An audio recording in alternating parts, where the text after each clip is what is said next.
আসলে গ্রামের সবাই কেন এই মেয়েটিকে দেখে ভয় পায় আর মেয়েটির সামনে পানি ঢেলে বলে স্ত্রী কালকে এসো, পুরুষ আর বাচ্চারা ওকে দেখে ভয় পায় আর সবাই ঘরে পালায়। বাপরে, দিনের বেলায় স্ত্রী বের হয়েছে, সবাই ঘরে চলো।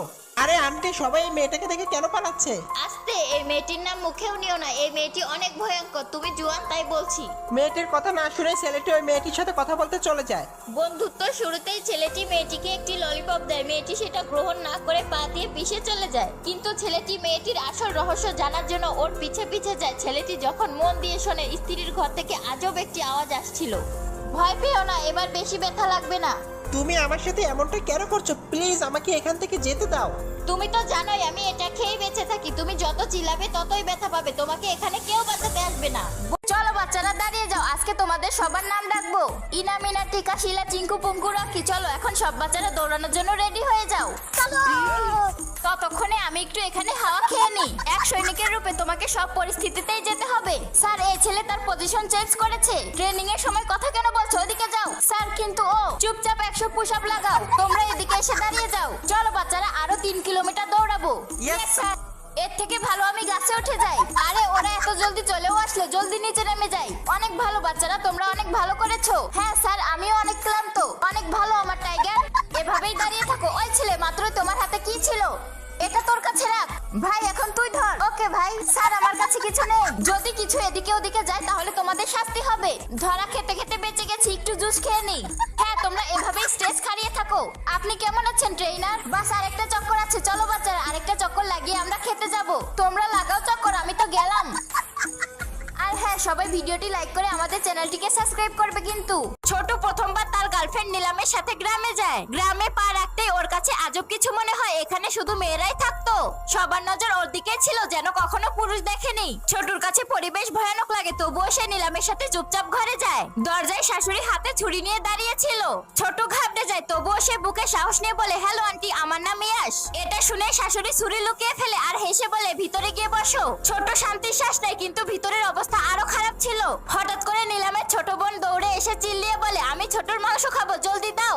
এটা শুনে ছোটর কলিজা শুকিয়ে যায়। ও হামলা করতেই যাবে আর নিলাম এসে ওকে থামিয়ে দেয়। রেগে বোন ডান্ডা উঠিয়ে ছোটর উপর হামলা করার চেষ্টা করে। তখনই শাশুড়ি আর নিলাম চলে আসে আর ওকে অনেক কষ্ট করে কাবু করে একটা বন্ধ রুমে আটকে রাখে। তখনই শাশুড়ি ভয় দেখিয়ে বলে, যদি আমার ভাগের খাবার খাস তাহলে তোকেই খেয়ে নিব। রাত হতে ছোট আর নিলাম আরাম করতেই যাবে, তখনই শাশুড়ি ঘাবড়ে এসে বলে, ছোট বোন গায়েব হয়েছে। সব মেয়েরা ওকে খুঁজতে বের হয়, পুরো গ্রাম খুঁজে দেখে, তবু ওকে কোথাও পায় না। এর মধ্যে একটা মেয়ের নজর ছোটর উপর পড়ে। নিলাম ভয় পায় ওর কাছ থেকে কেউ ওকে ছিনিয়ে না নেয়। ও বলে, তুমি ঘরে যাও, আমি ওকে খুঁজে নিয়ে আসছি। ছোট অসুরক্ষিত ফিল করছিল, এই জন্য ও ঘরে চলে আসে। রুমে বসতে গ্রামের মেয়েদের ক্ষুধার্ত নজর, অদ্ভুত চিন্তা মাথায় আসছিল। ও পুলিশের টুপিওয়ালা আঙ্কেলকে কল করতেই চাচ্ছিল, তখনই আলমারি থেকে অদ্ভুত আওয়াজ আসে। ছোট ভয়ে ভয়ে দরজা খোলে আর ওর কলিজা কেঁপে ওঠে। ভিতরে নিলামে ছোট বোন ছিল। ছোট বলে, নিলাম তোমাকে খুঁজতে খুঁজতে পেরেশানি হয়ে গেছে, আমি ওকে এখনই কল করছি। ও ঘাবড়িয়ে ওর হাত ধরে চুপি চুপি বলে, ফোন করো না, আমাকে এখান থেকে নিয়ে যাও। এই গ্রামের মেয়েরা মানুষ না, মানুষ খোর। ছোটর মাথায় দ্রুতই ওই জিনিসটা ঘুরে যায়। ওর বিশ্বাস হয়ে যায় যে ও ঠিক কথাই বলছে। বন্ধুরা, পার্ট 2 কালকে আসবে, দেখতে চ্যানেলটিকে সাবস্ক্রাইব করে কমেন্টে পার্ট 2 লিখে যাবে। বেবি, সকাল হয়ে গেছে, জলদি উঠে পড়ো, পুরো মহল্লার মানুষ জগিং করতে চলে গিয়েছে। বেহায়া, তুই শুয়ে থাক, আমি তো যাচ্ছি শপিং এ। বেবি, আমি তো বাস ঘুমানোর নাটক করছিলাম। আজকে কি খাবার বানিয়েছো? আমাকে লুটার প্ল্যান করছে। এই কেকে 323 ক্যালোরি আছে, এখানে তো 421 বলছে। এইগুলো খেলে 2 দিনেই মোটা হয়ে যাবে। এর থেকে ভালো তোমার খড়ির মতো বয়ফ্রেন্ডকে দিয়ে দাও। আরে থাম রাক্ষস, প্রথমে তুই আগে খেয়ে নে। বেবি, আমার জন্য কফি বানিয়ে দাও না প্লিজ, অ্যাকচুয়ালি আমাকে মেকআপ করতে হবে, এখন আমি পারবো না। ঠিক আছে যাচ্ছি, এই চেহারা নেই বিকালে ফটো তুলতে চলে যাব, তখন তোমার আর আমার ভালো ফটো উঠবে না। আমাকে তো আমার এক্স কে জ্বালাতে হবে। আরে মনে পড়েছে, আমার তো আমার জন্য কফি বানাতে হবে, এই জন্য তোমার জন্য বানিয়ে নিয়ে আসি। আরে এইরকম ক্রিম লাগানোর কারণেই চেহারার এই হাল। নাও এই ক্রিমটা লাগিয়ে নাও, চেহারা একদম চমকাতে থাকবে। আজ তো পার্টিতে আমাকে অনেক সুন্দর লাগবে। কি বলছো? আমি শুনতে পাচ্ছি না। আচ্ছা সত্যি নাকি? তাহলে এদিকে এসে বসো। তো তুমি আমার কফিতে পানি ঢেলে দিয়েছিলে? বাপ রে বাপ, এদিকে তো সত্যি কোনো আওয়াজ আসছে না। বেবি, এই কাপড়ে আমি কমফোর্টেবল না। হ্যাঁ, তো এখানে আমি কি করতে পারবো? কাপড় এক্সচেঞ্জ করে নাও, নয়তো আমি যাচ্ছি কাপড় বুক করতে। 18 দিনের প্রেগনেন্ট একটি মেয়ে ফুড ডেলিভারির কাজ করছিল। ও তার বাচ্চার জন্য মেহনত করে টাকা জমাচ্ছিল আর এই জন্যই খুশি ছিল। এর মধ্যেই ওর দেখা বড় কোম্পানির বসের সাথে হয়ে যায়। বস ভিতরে ভিতরে পড়ছিল, কারণ ও কখনোই বাবা হতে কারণ সে চিনে ফেলেছিল এই সেই লোক যার জন্য ও মা হতে চলেছে। বস মজা করে বলে, কি হয়েছে, এক মাস ধরে আমার থেকে লুকাচ্ছ, আমাকে এত ভয় পাও? মেয়েটি চুপ থাকে। তখনই পরিবেশ আরো আজব হয়ে যায় যখন বসের অ্যাসিস্ট্যান্ট আসে আর মজা উড়িয়ে বলে, বস তো মেয়েদের ব্যাপারে দুর্বল। মেয়েটির কাছে আর কোনো অপশন ছিল না, ও বাধ্য হয়ে বলেই দেয়, না এমনটা না, ও একদম ঠিক আছে। বস রেগে চলে যায়, ভাবে মেয়েটির ক্লাস পরেই নিবে, কিন্তু তখনই মেয়েটি গাড়ির ডোর খুলতেই ব্যথা পায়। বস দ্রুতই নিচু হয়ে ওর ক্ষত জায়গা ঠিক করতে থাকে। মেয়েটির কাছে লাগে ওর দায়িত্ব নিয়ে আর খেয়াল রাখার মানুষটা ওই। তখনই ও ডিসাইড করে সে বলে দিবে ওই তার বাচ্চার মা হতে চলেছে। কিন্তু যখনই ও কারে বসে সিওর কারে ছোট্ট একটি কেক টয় দেখে আর বলে, আরে বাহ, আপনারও কেক টয় পছন্দ? ছেলেটি বলে, আরে না, এটা আমার ঘরের মানুষ রেখেছে। মেয়েটি ভাবে হয়তো ওর বিয়ে হয়েছে, এই জন্য ও প্রেগন্যান্সির ব্যাপারটা লুকিয়ে নেয়। বন্ধুরা, এটার পার্ট 3 কালকে আসবে। দেখতে চ্যানেলটিকে সাবস্ক্রাইব করে ভিডিওটি লাইক করে কমেন্টে পার্ট 3 লিখে যাবে। এখনই ওকে শিক্ষা লাগাচ্ছি। কি ভাঙার আওয়াজ আসলো? হে আল্লাহ, এটা তো ভেঙে গেছে। এটা তুমি কি করলে? এত দামি ফুলদানি তুমি ভেঙে দিলে। কিন্তু এটা আমি ভাঙিনি। চুপ, এখানে তুমি ছাড়া কে আছে? এখনই এখান থেকে বের হয়ে যাও। তুমি কখনোই আমার কথা শোনো না, আমি আর কখনোই আসবো না ফিরে। ভাই, আপনার কি মনে হচ্ছে না ভাবিকে একটু বেশি রাগ করে ফেলেছেন? ছাড়ো ওকে, যখন মুড ভালো হয়ে যাবে আবার ফিরে আসবে। হে আল্লাহ, তুমি সবসময় ভালো মানুষদেরকেই কেন এত কষ্ট দাও? আরে রিয়া, স্বামীর সাথে ঝগড়া হওয়া সামান্য ব্যাপার, এত সহজে রাগ হয়ে গেলে কিভাবে হবে? আমি তোমার কোনো কথা শুনতে চাই না। কেমন আছো মা? হ্যাপি বার্থডে মা। আমার জন্মদিনের কথা মনে আছে তোমার মা? হ্যাঁ মা, তোমার কথা আমার অনেক মনে পড়ছে, এই জন্য আমি সন্ধ্যায় তোমার শ্বশুর বাড়িতে আসবো। তোমার সাথে দেখাও হয়ে যাবে, তোমার জন্মদিনটাও পালন করব।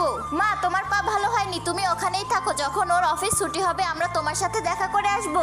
ভাবি, আপনার স্বামীর অ্যাক্সিডেন্ট হয়ে গেছে। কি? আমি এখনই আসছি। এখানে এত অন্ধকার কেন? Happy birthday to you. Happy birthday to আজ মহারানী সব মেয়েদেরকে ডেকেছে। জানি না এই বুড়ি সবাইকে কেন ডেকেছে, আমাদের দিয়ে আবার কাজ করাবে না তো? কিন্তু ওনার তো অনেক কাজের লোক, আমাদের কি দরকার? সব মেয়েরা তৈরি হয়ে যাও, আজ তোমাদের পরীক্ষা। যে পাশ হয়ে যাবে তাকে পুরস্কার দেওয়া হবে। ওকে ধাক্কা মেরে বের করে দাও। ও তো এক এক করে সবাইকেই বের করে দিচ্ছে। বাচ্চা, তুইও ভাগ, না হলে তোকেও বের করে দিবে। আরে ছাড়ো আমায়, আমি একজন গরিব ঘরের মেয়ে, আমি আপনার কোনো কাজেই আসবো না, আমাকে ছেড়ে দিন। আরে আমি তো এমন একটা মেয়েই চাই। দাসী, আমি বিজয়ী পেয়ে গেছি, তুমি রানী হবে, কিন্তু আমার ছেলের মন আগে জিততে হবে। আমি রানী হতে যাচ্ছি। কিন্তু ওখানে একটি মেয়ে ওনার মন জিততে চেয়েছিল, কিন্তু রাজকুমার তো ওকে ছুঁড়ে ফেলে দিল। কে তুমি? আপনাকে বিয়ে করতে চাই। এখন আমি কি করব? ও তো সাংঘাতিক মানুষ, আমি যদি যাই তাহলে আমাকেও মেরে দিবে। কিন্তু বুড়ি আমাকে ভিতরে ধাক্কা দেয়, কিন্তু এখন তো আমার বাঁচা মুশকিল। নেক্সট পার্ট দেখতে সাবস্ক্রাইব। বাবা বাবা, তুমি আমাকে এভাবে ছেড়ে যেও না। তাও এই জালিম বাপ নিজের মেয়েকে বরফের মধ্যে ছেড়ে চলে যায়। আর তখনই আমার হুঁশ আসে, চাচাকে ফোন দিই। কে ফোন দিছে? বাবা, এটা তো ভাবির নাম্বার মনে হচ্ছে। হ্যাঁ, জিজ্ঞাসা করো আমার নাতনি কোথায়। জি, আর মোবাইল স্পিকারে দাও। হ্যালো, তুমি কি আমার ছোট চাচা? আমি খুশি, আমি শীতে জমে যাচ্ছি, আমাকে তাড়াতাড়ি বাঁচাও। হ্যাঁ হ্যাঁ খুশি, তুমি কোথায় আমাকে বলো। দ্রুত লোকেশন ট্র্যাক করো আর আমার নাতনিকে যে কোনো মূল্যে ফিরিয়ে আনো। আর তখনই লোকেশন ট্র্যাক করো, এখানে আমরা পৌঁছেছি। খুশি চোখ হলো, তোমার ছোট চাচা দেখো চলে এসেছে। খুশি, আমার এই অবস্থা দেখে ছোট চাচা আমাকে দ্রুত হাসপাতালে নিয়ে আসে। খুশি এখন আতঙ্ক মুক্ত, কালকে ওর জ্ঞান ফিরবে। আপনারা সবাই কে? আমি তোমার দাদা। আর এই দেখো আমাদের ছোট্ট ফ্যামিলি। এই দেখো, এটা তোমার বাবা আর এটা তোমার দাদা। আর খুশি, আমি তোমার ছোট চাচা। কিন্তু খুশি, তুমি এখানে কিভাবে গেলে? দাদা, আমি যাইনি, বাবা আমাকে কেন জানি ওইখানে রেখে চলে এসেছে। আমার মা বেঁচে থাকলে আমার সাথে এমনটা কখনোই হতো না। ছেলেটি তার গার্লফ্রেন্ডকে খুঁজতে সব মেয়েদের গলায় আসল মার্ক দেখছিল। এটা নকল, চল হাট। এই ধনী শেহজাদা কি করছে? ছাড়ো, আমার সাথে ওর কি লেনা দেনা? তোমরা সবাই নকল মার্ক লাগিয়েছো, আমার সামনে আর কখনোই আসবে না। বাবা প্লিজ, ওদের মধ্যে কাউকে বিয়ে করে নে, একবার শুধু আমাকে দাদি বানিয়ে দে। না মা, আমার ওই মেয়েটাই চাই যার গায়ে আসল মার্ক আছে। ওকে ঠিক আছে। আচ্ছা, তো এই লটমার্কওয়ালা মেয়েকে খুঁজছে, কিন্তু এটা তো আমার শরীরে। ছাড়ো, কে বোঝাবে ওকে? পরদিন মেয়েটার ম্যানেজার মেয়েটার শরীরে লটমার্ক দেখে ফেলে। সরাও জলদি, ওখানের কাপড় সরাও। আরে না, আমাকে ছুবে না। আসলে এটা একটু যার কাছে দেখা হয় তাকেই ধনী শাহজাদার কাছে নিয়ে যাওয়া হয়। হ্যাঁ আমি জানি, ওনার এক্স জিএফ এর গায়ে এই ট্যাটু ছিল। ওনার শেহজাদিকে অনেক পিটিয়েছে, এই জন্য ছেড়ে চলে গিয়েছে। সত্যি নাকি? আরে না, আমি তো মজা করছি। মজা করছিলে? আমি আগে থেকে জানি, পাগল হওয়ার নাটক করছিলাম। পরদিন মেয়েটি ছেলেটিকে পানি খাওয়াচ্ছিল, তখনই মেয়েটির কাপড় সরে যায়। ওর কাপড় সত্যিই ছেলেটি দেখে ফেলে। আরে বাপরে, আমাকে যেতে হবে। বাবা তুই কোথায় যাচ্ছিস? হ্যালো মনি, আমি ওকে বলতে পারছি না না যে লটমার্কটা ও খুঁজছে সেটা আমার শরীরে ছাপানো। নেক্সট পার্ট দেখতে সাবস্ক্রাইব।